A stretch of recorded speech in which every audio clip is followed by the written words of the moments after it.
They call The Sopranos the greatest TV show ever made. But what if that greatness destroyed the man who made it? There's an old saying in Hollywood: if a scene requires a cinder block, someone's dignity will probably drown with it. Few stories illustrate this better than the oft-retold tale of Robert Eyler filming the near-drowning scene in the Sopranos episode The Second Coming.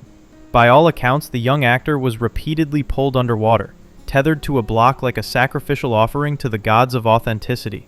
It was cold, claustrophobic, and deeply unpleasant, the sort of ordeal that television crews later recount as proof of commitment.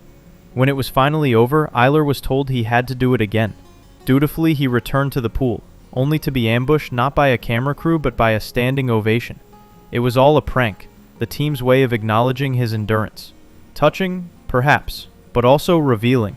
On The Sopranos, pain was apparently the preferred currency of realism. This little parable encapsulates what television production mythology does best: turns discomfort into legend. A grueling, borderline sadistic shoot becomes a heartwarming testament to craft. Never mind that the actor was essentially tricked into believing he hadn't performed well enough the first time. No, the moral is that art is suffering, and suffering must be applauded. It's the method's favorite bedtime story. But there's another layer here, one that fans of the show, particularly the kind who can quote The Sopranos more fluently than scripture, seem to miss. A couple months before, there's these two wild ducks landing in my pool. They treat behind-the-scenes trivia as gospel, polishing anecdotes until they gleam with misplaced reverence. The Cinderblock story becomes an act of devotion. The prank becomes a metaphor for the show's psychological depth. The pool becomes the collective baptismal font of male angst. Fish out of water! You're it, Tom! Everyone, apparently, wants to drown for Tony Soprano. The irony, of course, is that the series itself was a cautionary tale about exactly this kind of misplaced loyalty. The Sopranos depicted a world where men romanticized their own dysfunction, where cruelty masqueraded as honor, and where every show of emotion had to be followed by a punchline or a beating. Yet fans, in their zeal, have transformed this critique into a cult. They swap stories about production trivia like relics of saints. The line between viewer and believer blurred long ago. This is not limited to the pool anecdote. Take the way people recount writer-producer Terrence Winter's recollections from his podcast interviews, word for word, as if reciting scripture. Okay, fellas, make room. New blood coming in. They marvel at how vividly he remembers each moment of production, each real-life inspiration for the show's details. The implication is clear. Every line of dialogue must have been true. Every act drawn from lived experience. The show becomes not fiction but autobiography. The Sopranos ceases to be television. It becomes testimony. This, of course, feeds into the endless mythology around its creator, David Chase, a man both worshipped and resented for making a series so definitive that he effectively sentenced himself to creative purgatory. But before we reach Chase's corner of the story, and we will, it's worth pausing to examine how The Sopranos became the modern scripture of masculine suffering. The fan culture surrounding it operates with the fervor of organized religion. Knees, kid. Your father never had the makings of a varsity athlete. Quoting dialogue is a rite of passage. Dissecting the finale is an annual ritual. And no conversation is complete without at least one remark about the makings of a varsity athlete. The language of the show has colonized the internet, metastasizing into a dialect of mock profundity. He had the makings. No fucking ZD. You crushed this. Phrases once written as satire now serve as badges of identity. The best is over. The show's moral ambiguity has been flattened into meme-friendly bravado.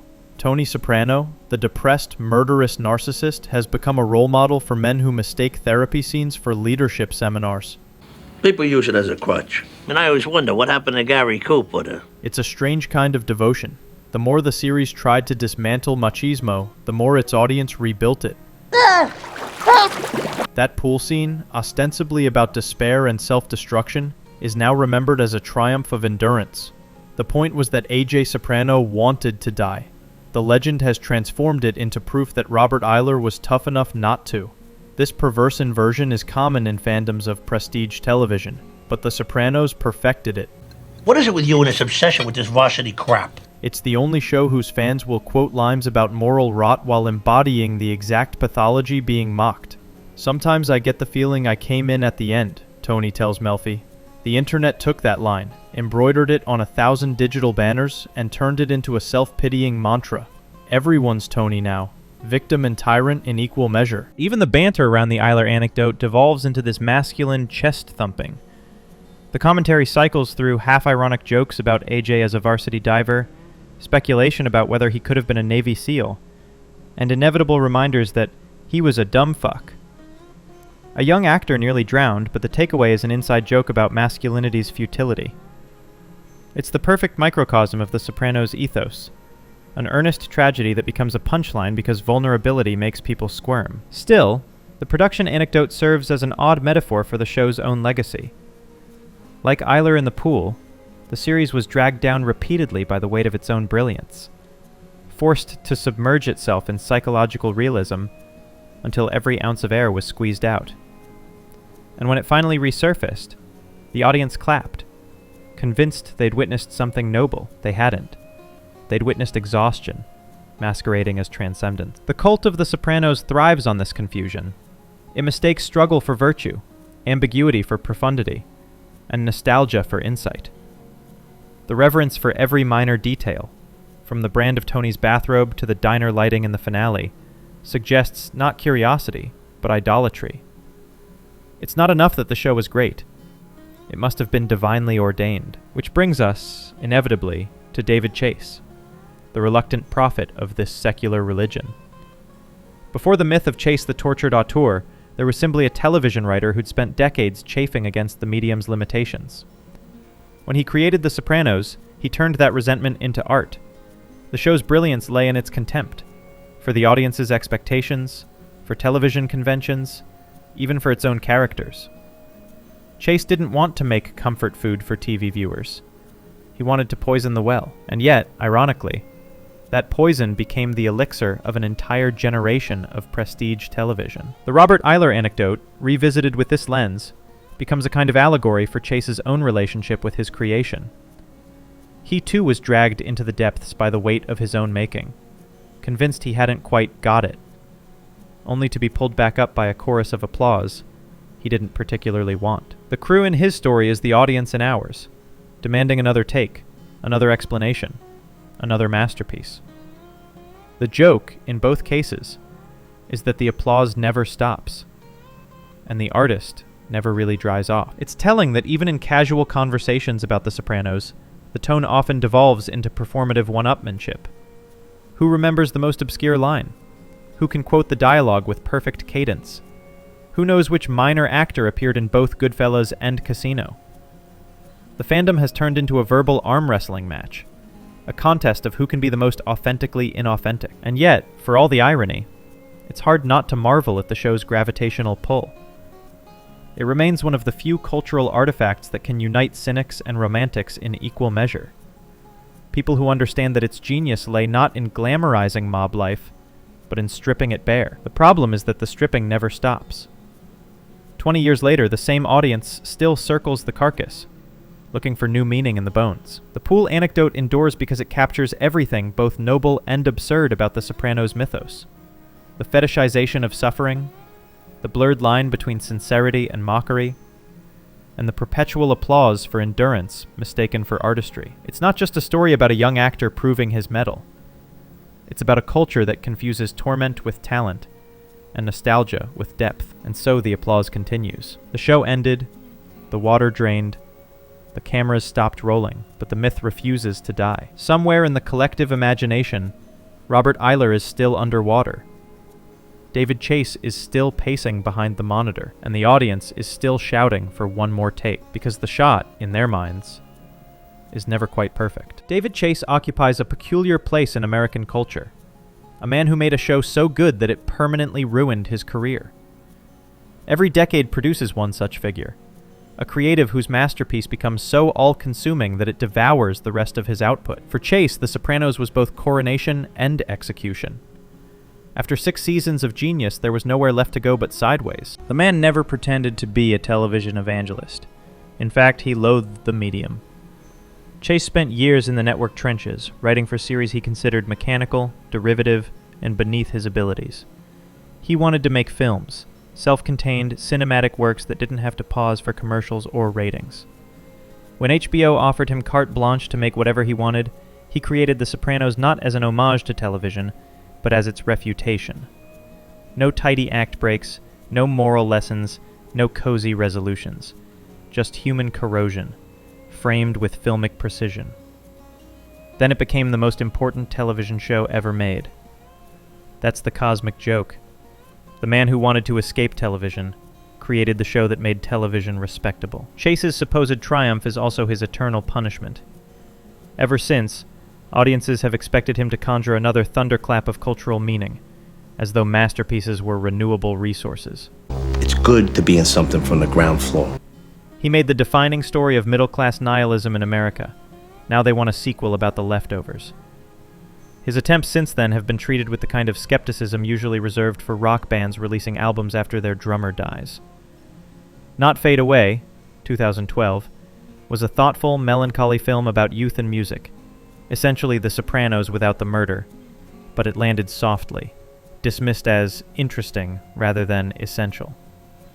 It explored many of the same preoccupations as his series, nostalgia, delusion, artistic longing, but without the mobster armor audiences craved. To the casual viewer, it looked like a director wandering through his own echo chamber. And then came The Many Saints of Newark, 2021, the long-awaited Sopranos prequel that somehow managed to disappoint both the devout and the disinterested.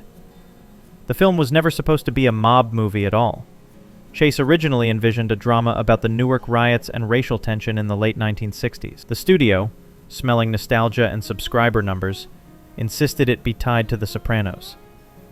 Thus was born a film both overstuffed and underfed, a half-baked political story shackled to the ghost of Tony Soprano. The result was a cinematic chimera, half prestige drama, half fan service seance. Critics called it uneven, the polite euphemism for baffled. The audience called it worse. And the poor cast, most notably Michael Gandolfini, was sacrificed on the altar of misplaced expectation. The son of a legend was asked to resurrect a character whose very point was that he could never be reborn. The internet pounced. Too soft, too gentle, not enough menace. In other words, a young Tony Soprano portrayed as a human being instead of a myth. The irony was lost on no one. The problem wasn't just the film's uneven tone or clumsy structure. It was that the project itself existed as an act of compromise, the very thing Chase built The Sopranos to annihilate. The series had thrived precisely because HBO let him define network logic. Many Saints was smothered by studio logic. He wanted to make a film about America's racial wounds. The executives wanted Tony's origin story. So he gave them both, and predictably, neither survived. Fans labeled it a cash grab, as though the man who turned suburban despair into art suddenly cared about merchandise sales. The more plausible explanation is sadder. Chase may have known he'd never again reach the heights of The Sopranos, and so he allowed himself a detour. A film that gestured toward the riotous America that birthed his fictional mobsters. It was doomed the moment someone suggested inserting Christopher Moltisanti's ghostly narration. In fairness, few artists ever recover from their magnum opus. The creative high of such work is chemically unrepeatable. It's the artistic equivalent of burning through all the oxygen in a room. After that, even breathing feels dull. Vince Gilligan, creator of Breaking Bad, wisely avoided direct sequels. Instead, he constructed Better Call Saul, a work that expanded rather than repeated.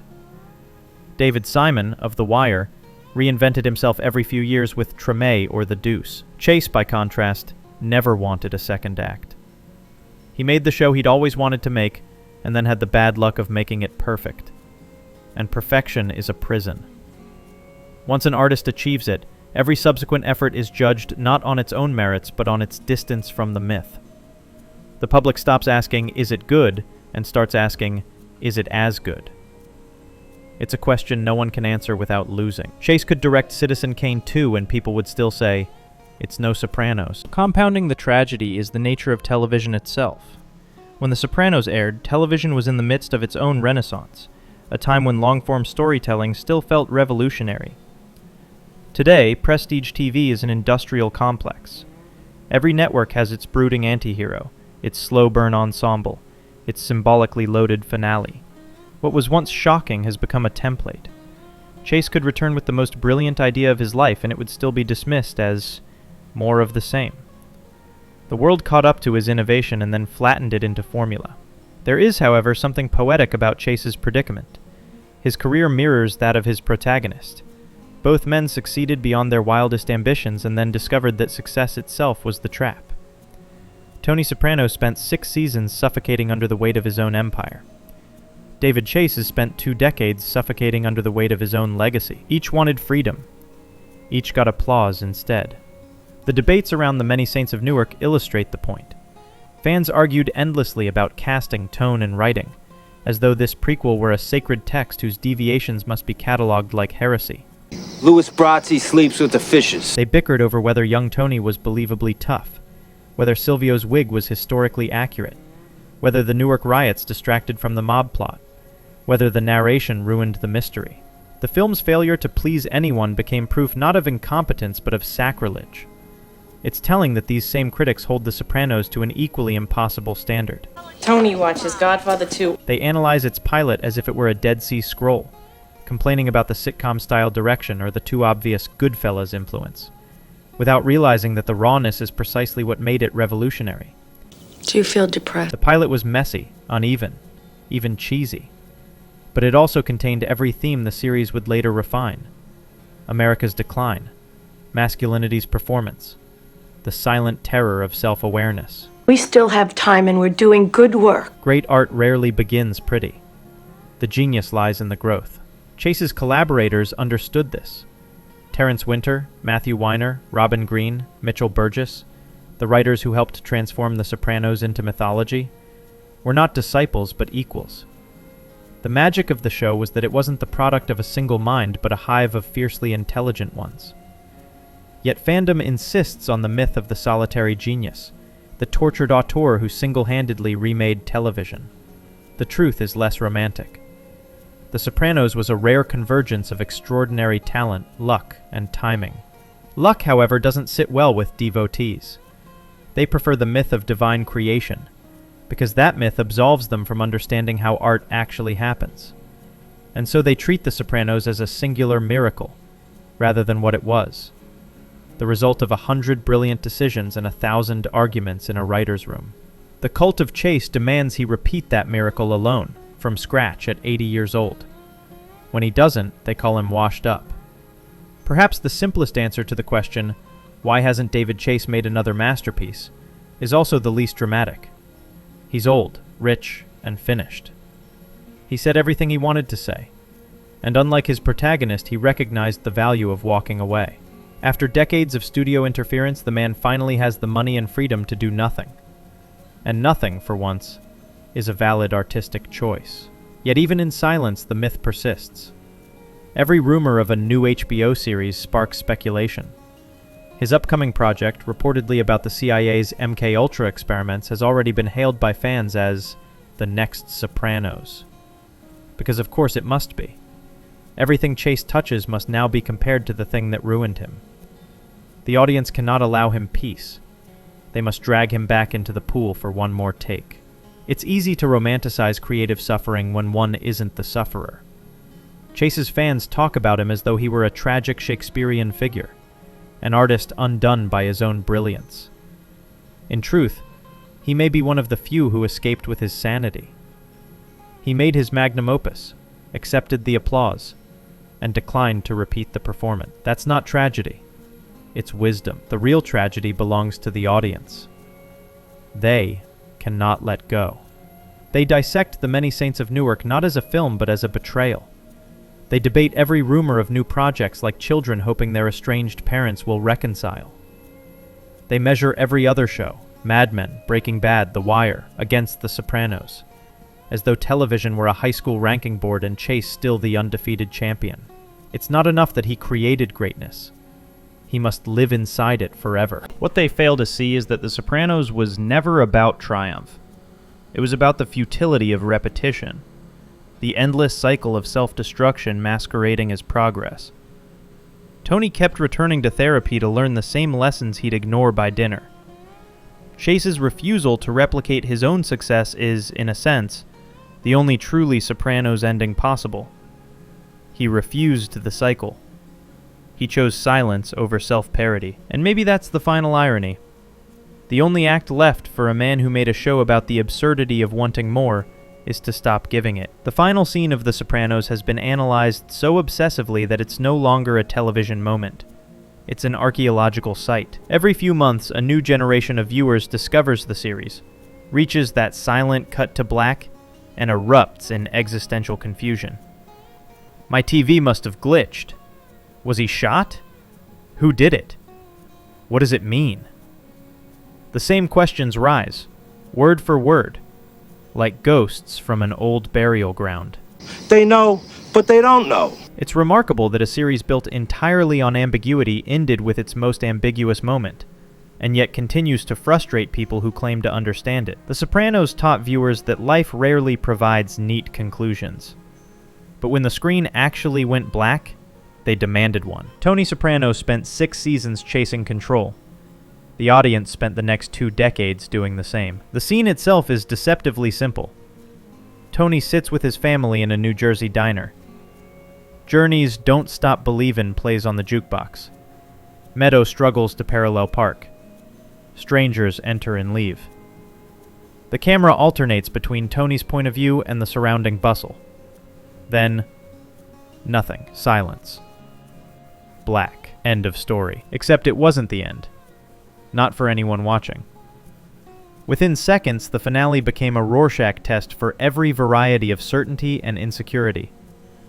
Theories multiplied like spores. Tony was shot by the man in the members-only jacket. Tony was arrested. Tony lived happily ever after. Tony was reincarnated as a duck. Each camp defended its interpretation with religious zeal, citing visual evidence like theologians parsing scripture. Even the show's creator wasn't spared. David Chase has spent the better part of 20 years denying, clarifying, then denying again what the ending means. He once explained that the idea came from a conversation with actor Steven Van Zandt about sudden death. You never hear it coming. Years later, Chase complained that audiences seem to want a gunshot and a bloodbath. Yet no matter how many times he insists that the ambiguity is the point, people continue to demand a verdict, as though he owes them closure for a fictional mobster. One can't help but suspect that this endless dissection says less about the show and more about its audience. Americans especially are addicted to resolution. Every story must end with a moral. Every narrative with a body count or a courtroom confession. The Sopranos dared to end not with finality but with interruption. Art imitating the randomness of existence. For many, that was unforgivable. The show that told them to embrace uncertainty left them stranded inside it. The irony is that the finale did, in its way, answer the show's central question. From the first episode, Tony worried that he had come in at the end, that the good times were over and nothing meaningful remained. The final blackout completes that thought. There is no grand ending. No revelation. No orchestral swell of justice or redemption, just darkness, oblivion, the same void he feared all along. It's not an answer in the narrative sense, but it's perfect thematic symmetry. Of course that's unsatisfying. Truth often is, and yet the fans persist. They catalog every sound cue, every background extra, every condiment bottle on the diner table. They produce diagrams of camera angles, citing film theory as though decoding the Zapruder film. But down at the club, the word is your Uncle Junior. One particularly impassioned theory, too deranged to ignore, claims that Tony's uncle, the senile Junior Soprano, secretly ordered his death through a convoluted plot involving another uncle and a jazz song called June Night hidden on the jukebox. This, allegedly, was the real ending, as though Chase, master of subtlety, would reveal his secret through a 1950s swing tune visible for half a second. It would be hilarious if it weren't such a perfect portrait of obsession. The same culture that can't handle ambiguity also can't resist turning art into a scavenger hunt. Instead of confronting what the ending suggests, that life ends mid-sentence, without explanation, they invent hidden codes to prove there was an explanation all along. It's detective work as denial. The audience wants Tony to die on their terms, in their chosen frame, with a bullet they can replay in slow motion. This endless theorizing reveals the larger tragedy of modern fandom, the belief that interpretation equals ownership. The internet transformed discussion into surveillance. Now every line, prop, and pause must serve a quantifiable meaning. If the show refuses to provide one, the viewers will conjure it themselves, preferably in all caps. "Junior killed Tony! It's in the music!" they insist, like zealots announcing a new gospel. And when others disagree, the debate devolves into ritualized insult. "You're ignorant," they cry. "You don't understand Chase." The beauty, of course, is that no one does, including Chase himself. That's what makes the finale immortal. It resists domestication. It denies analysis.